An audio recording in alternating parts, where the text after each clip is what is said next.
Hello friends, welcome back to my channel. दोस्तों, इस channel पर मैंने आप सबके लिए एनसीईआरटी की सीरीज़ विद एक्सप्लेनेशन स्टार्ट की है। जैसा कि मैंने प्रॉमिस किया था कि आपको 200 बुक्स के एमसीक्यू और प्लस 50 बुक्स के एमसीक्यू प्लस एक्सप्लेनेशन करवाऊंगी। तो इस क्रम में सबसे पहले मैंने फ़िज़िक्स स्टार्ट किया हुआ है, जिसमें से हम 2 चैप्टर पढ़ चुके हैं और आज तीसरा चैप्टर यानी गति एवं बल के बारे में पढ़ेंगे।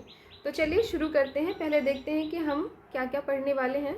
तो हम गति और विराम के बारे में पढ़ेंगे। इसके तहत गति के जो प्रकार होंगे, विमा के आधार पर, पथ के आधार पर, दोहराव के आधार पर, ये हम देखेंगे। उसके बाद हम बलों के प्रकार के बारे में देखेंगे, न्यूटन के 3 नियमों के बारे में देखेंगे, न्यूटन के जो गति के नियम हैं, फिर इन सब के समीकरण देखेंगे और इसके अलावा बलों के प्रकार, संपर्क बल, गैर संपर्क बल तथा उत्तोलक के प्रकार के बारे में भी पढ़ेंगे। तो चलिए शुरू करते हैं। गति और विराम। तो कोई भी चीज़ या तो गति कर रही होगी या तो आराम कर रही होगी, यानी कि या तो चल रही है या तो रुकी हुई है। तो यही गति और विराम है, यानी कि प्रत्येक वस्तु या तो गति की अवस्था में है या फिर विराम की अवस्था में है। और इन दोनों ही स्थितियों में जो भी स्थितियां हैं वो समय और प्रेक्षक के सापेक्ष होती हैं, यानी कोई देखने वाला होता है और कुछ समय में होती हैं। यदि समय और प्रेक्षक की स्थिति के सापेक्ष किसी वस्तु की स्थिति में परिवर्तन ना हो तो उसको विराम अवस्था में कहते हैं। मतलब कोई वस्तु यहाँ पर थी, अब अगर ये चल रही है तो चाहे कितनी भी धीमे स्पीड से चले, कुछ समय बाद यहाँ से यहाँ पहुँच ही जाएगी। अगर इस दिशा में चल रही है तो यहाँ पहुँच जाएगी। मतलब इसकी जो अवस्था है, जो स्थिति है, उसमें परिवर्तन ज़रूर होगा। फॉर एग्ज़ाम्पल आप अपने आप को ही ले लीजिए कि अगर आप अभी आपको पढ़ाई में अगर आप यहाँ पर हैं, यानी आपके 10 मार्क्स आ रहे हैं और आप कितनी भी धीरे गति से पढ़ाई कर रहे हो, तो कुछ समय बाद 10 के 15, 15 के 20 होंगे ही ना।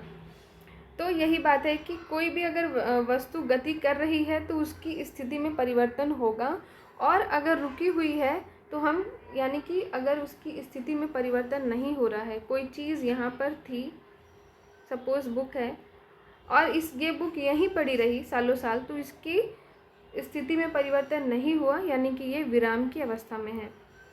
ठीक है, आई होप आपको मेरी बात समझ में आई है। बहुत छोटी सी बात है कि कोई भी चीज़ जिसकी स्थिति में परिवर्तन हुआ है, स्थान में परिवर्तन हुआ है, वो गति की अवस्था में है, और अगर अपनी जगह पर रुकी हुई है, अवस्था में परिवर्तन नहीं हुआ है, तो उसको हम विराम अवस्था मानेंगे। अब कुछ उदाहरण हैं, जैसे विराम अवस्था में ज़मीन पर लगे हुए पेड़ पौधे, मेज़ पर रखी पुस्तक, चलती ट्रेन में बैठे यात्री के सापेक्ष उसके सहयात्रियों की स्थिति। इसके विपरीत अगर हम देखें गति का, तो जिस तरह से चलते हुए वाहन हो, झरने से गिरता हुआ जल, ये सारी चीज़ें गति की अवस्था में हैं। इस प्रकार से अगर हम देखें तो गति और विराम दोनों परस्पर सापेक्षिक अवधारणाएं हैं, यानी कि या तो वस्तु गति की अवस्था में रहेगी या तो विराम की अवस्था में रहेगी, दोनों एक दूसरे से रिलेटेड हैं। गति के प्रकार 3 हैं, विमा के आधार पर, पथ के आधार पर, दोहराव के आधार पर। अच्छा, विमा क्या होता है? विमा यानी डायमेंशंस, जिसको जैसे हम 2D 3D बोलते हैं ना। जैसे लंबाई हो गई तो ये एक विमा हो गई, लंबाई। फिर चौड़ाई भी अगर हम ले लें तो ये एक और विमा हो गई, ठीक है। और अगर हम ऊंचाई भी ले लें तो यानी ये 3 विमाएँ हैं। ये 1D हो गया लंबाई, 2D यानी लंबाई और चौड़ाई दोनों की बात की जाए, और अगर तीनों की यानी ऊंचाई की भी बात की जाए तो ये 3D यानी 3 डायमेंशंस हो जाता है। तो इसको हम विमा कहते हैं। तो एक विमा होगी या 2 विमा होगी या 3 विमा, या तो एक विमा में गति हो रही होगी या तो 2 विमा में यानी द्विविमीय गति, या फिर 3 विमा में। जैसे कोई वस्तु सीधी सीधी चल रही है, यहाँ थी, सीधी सीधी चल रही है, सपोज आप कार से ड्राइव कर रहे हो, ठीक है, बिल्कुल सीधे सीधे आप पैदल चल रहे हो, तो आप एक ही डायरेक्शन में जा रहे हो ना, तो ये आपका एक विमीय गति हो गई। इसके अलावा मान लो कोई बॉल है जिसको आपने फेंका हुआ है, ठीक है, तो इस तरह से वो यहाँ से आपने फेंका, बॉल को यहाँ से आपने फेंका और ये फेंकते हुए यहाँ तक आई, तो यानी कि इसके सापेक्ष अगर देखें तो यहाँ से यहाँ तक आई, यानी एक विमा यहाँ चेंज हुई, और दूसरा ये आप ऊंचाई भी तो देख रहे हो, इसमें भी यानी कि नीचे थी और यहाँ पर आ गई, यानी कि इसके 2 विमा में चेंजेस आए, एक तो यहाँ से यहाँ में और दूसरा यहाँ से यहाँ में। तो ये कौन सी गति होगी? दो विमा की यानी द्विविमी गति होगी। और ठीक इसी तरह से अगर 3 डायमेंशन में यानी लंबाई, चौड़ाई और ऊंचाई तीनों प्रभावित हों तो इसको त्रिविमी गति कहते हैं।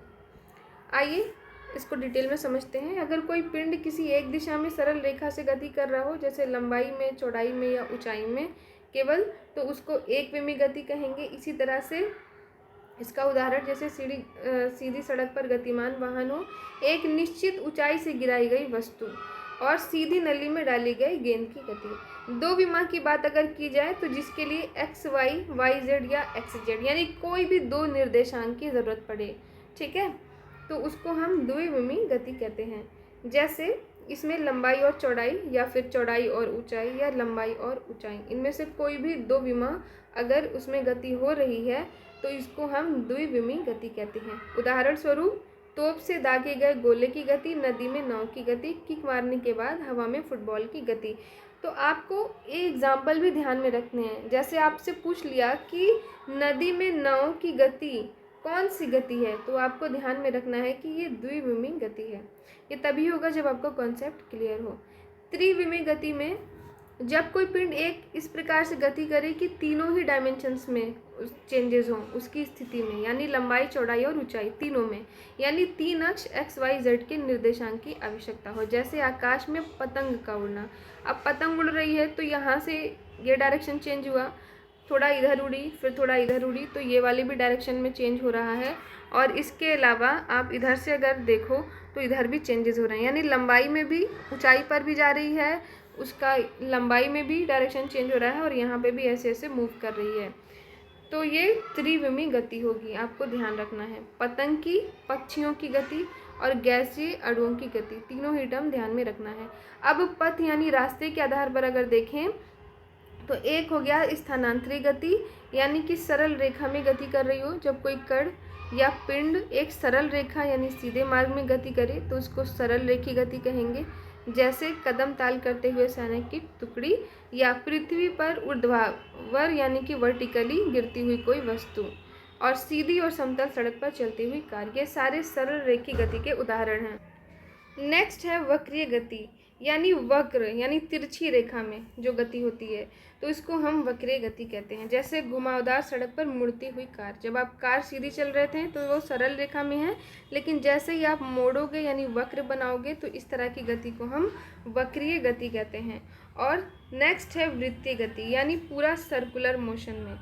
एक सर्कुलर पथ पे अगर मोशन हो रहा है तो वो आपका वृत्तीय गति कहलाएगा, और उस वृत्ताकार की परिधि पर गति करता है, यानी कि ये जो इसको परिधि बोलते हैं चारों तरफ का, ठीक है, इसको क्या बोलते हैं, इस पे जो गति हो रही होती है वो वृत्तीय गति होती है। जैसे वृत्ताकार पथ पर धावक की गति, सूर्य के चारों ओर पृथ्वी की गति, पृथ्वी के चारों ओर चंद्रमा की गति, और एक निश्चित ऊंचाई पर पृथ्वी का चक्कर लगाते हुए कृत्रिम उपग्रह की गति।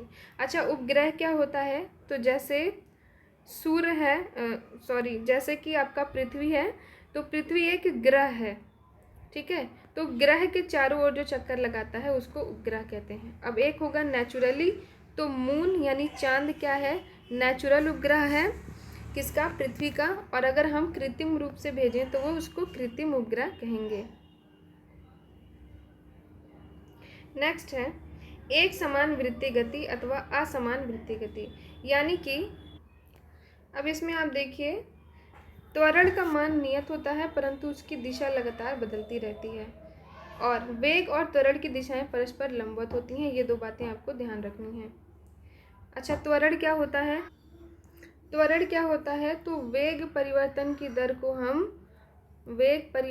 दर को त्वरण कहते हैं। और वेग क्या होता है, तो जैसे दूरी के लिए चाल होती है वैसे ही विस्थापन के लिए वेग होता है। विस्थापन के लिए हम वेग टर्म यूज़ करते हैं। अब विस्थापन क्या होता है, तो आप कहीं पर इस तरह से किसी भी डायरेक्शन में जा रहे हैं, कभी आप दाएं मुड़ें कभी बाएं मुड़ें, तो ये आपकी कुल दूरी होगी। लेकिन जो शॉर्टेस्ट डिस्टेंस होता है यानी बिना मुड़े जितनी दूरी आप कवर करते हो इसको हम विस्थापन कहते हैं। तो विस्थापन की माप हम वेग के द्वारा करते हैं और वेग परिवर्तन की दर को ही त्वरण कहा जाता है। नेक्स्ट, अनियमित गति यानी कि रैंडम मोशन, जिसको हम जिगजैग गति भी कहते हैं और ब्राउनियन गति भी कहते हैं। यानी इसमें की जो गति है वो फिक्स, इसका जो पथ होगा वो फिक्स नहीं होता है, जैसे गैसीय अणुओं की अनियमित गति। तो इसको भी आपको ध्यान में रखना है।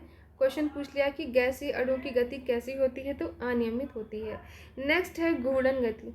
अब जिस तरह से सर्कुलर मोशन में इस तरह से परिधि पर मूवमेंट हो रहा था, घूर्णन गति में अपने ही अक्ष पर, यानी कि जो भी पिंड है वो अपने अक्ष पर रहेगा, यहाँ से मूव नहीं करेगा, बल्कि अक्ष पर ही गोल गोल घूम रहा होता है, तो इसको घूर्णन गति कहते हैं।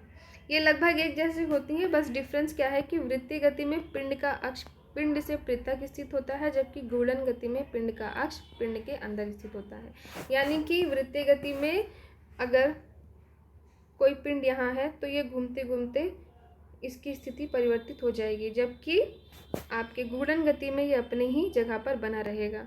नेक्स्ट है वाहनों के पहिए और स्टीयरिंग व्हील की गति, पृथ्वी का घूर्णन, हेलीकॉप्टर के ऊपर लगे पंखे, लट्टू की गति। ये आपको ध्यान रखना है उदाहरण। ये सब कौन सी गति के उदाहरण हैं, तो घूर्णन गति के हैं। इसी प्रकार से दोलन और कंपन, तो जब कोई वस्तु आगे पीछे या ऊपर नीचे, यानी कि एक जगह से दूसरी जगह फिर वापस उसी जगह पर आ रही हो, तो इस तरह की गति दोलन या कंपन कहलाती है, जैसे घड़ी का पेंडुलम, झूले की गति आदि। प्रक्षेप गति, प्रक्षेप यानी कोई चीज़ जो फेंकी जाती है, तो पृथ्वी से आकाश की ओर फेंकी गई ऐसी वस्तु जिस पर प्रमुख रूप से गुरुत्व बल कार्य कर रहा होता है, प्रक्षेप कहलाती है। यहाँ पे ध्यान रखने वाली बात यह है कि प्रक्षेप गति में कौन सा बल कार्यरत होता है, तो गुरुत्व बल कार्यरत होता है। इस बात को आपको ध्यान में रखना है।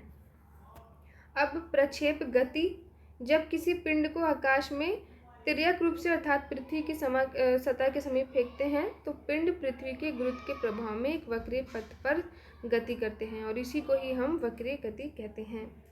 अब निर्देशांक के रूप में देखें तो एक्स अक्ष पर क्षैतिज गति और वाई अक्ष पर ऊर्ध्वाधर गति को हम डिनोट करते हैं, क्योंकि एक्स अक्ष ऐसे होता है और वाई इस तरह से होता है, तो ये ऊर्ध्वाधर गति हो गई और ये आपकी क्षैतिज गति हो गई। नेक्स्ट है प्रक्षेप बिंदु, तो जिस बिंदु से वस्तु को फेंका गया है वो प्रक्षेप बिंदु होगी, और जितनी समय तक, मतलब आपने कोई वस्तु फेंकी तो फेंकने के बाद वापस गिरेगी, जितनी समय तक वो आकाश में तैर रही थी उसको उड्डयन काल कहेंगे, यानी टाइम ऑफ फ्लाइट। और इसका फॉर्मूला क्या है, T=2u sin theta upon small g। Next, जहाँ पर u आपको क्या डिनोट करता है, प्रारंभिक गति को डिनोट करता है, और स्मॉल g आपकी ग्रेविटी है। नेक्स्ट, अब इसी प्रकार से आवर्ती गति है, यानी कि जब किसी पिंड द्वारा एक ही पथ में एक निश्चित समय अंतराल में अपनी गति की पुनरावृत्ति की जाती है, यानी कि उसकी गति बार बार रिपीट की जा रही है, तो उसको आवर्ती गति कहते हैं। और जो उसमें लगा समय है उसको समय अंतराल या आवर्तकाल कहते हैं। आवर्ती गति के कुछ प्रमुख उदाहरण, जैसे घड़ी की विभिन्न सुइयों द्वारा की गई गति, यानी मिनट की सुई, घंटे की सुई या फिर सेकंड वाली। पृथ्वी की घूर्णन गति और सूर्य के चारों ओर की जाने वाली परिभ्रमण गति दोनों ही आवर्ती गतियाँ हैं, ये भी ध्यान में रखना है। नेक्स्ट है हृदय का धड़कना, नाभिक के चारों ओर इलेक्ट्रॉन की गति, झूला, कुर्सी और घड़ी के लोलक की गति, ये भी इसके कुछ उदाहरण हैं, जिसमें से आपको इलेक्ट्रॉन की गति में ध्यान में रखना है। सरल आवर्त गति, जैसे एक सरल रेखा में आगे पीछे मूवमेंट हो रहा हो, तो ये सरल आवर्त गति है। इसकी कुछ संकल्पनाएं हैं, जैसे जब कोई कण अथवा पिंड किसी बाह्य बल के प्रभाव से मुक्त होता है तो अपनी समान अवस्था में वो आ जाता है, और इस स्थिति को उसकी साम अवस्था अथवा माध्य स्थिति कहते हैं। और इसके अंदर कुछ टर्म्स हैं, जैसे आवर्तकाल, यानी किसी कण अथवा पिंड द्वारा अपना एक दोलन पूर्ण करने में लगने वाले समय को आवर्तकाल कहते हैं। और इकाई समय, फॉर एग्जाम्पल 1 सेकेंड में किसी कण अथवा पिंड द्वारा किए जाने वाले दोलनों की संख्या को सरल आवृत्त गति की आवृत्ति कहते हैं। आवृत्ति का मात्रक ध्यान रखेंगे, हर्ट्ज होता है। इसको चक्रण प्रति सेकंड यानी आरपीएस, रिवॉल्यूशन पर सेकंड द्वारा भी व्यक्त किया जाता है। और सरल आवर्त गति के दौरान किसी निश्चित समय पर कण के विस्थापन का परिमाण उसकी दिशा कण की कला यानी अवस्था को प्रदर्शित करता है।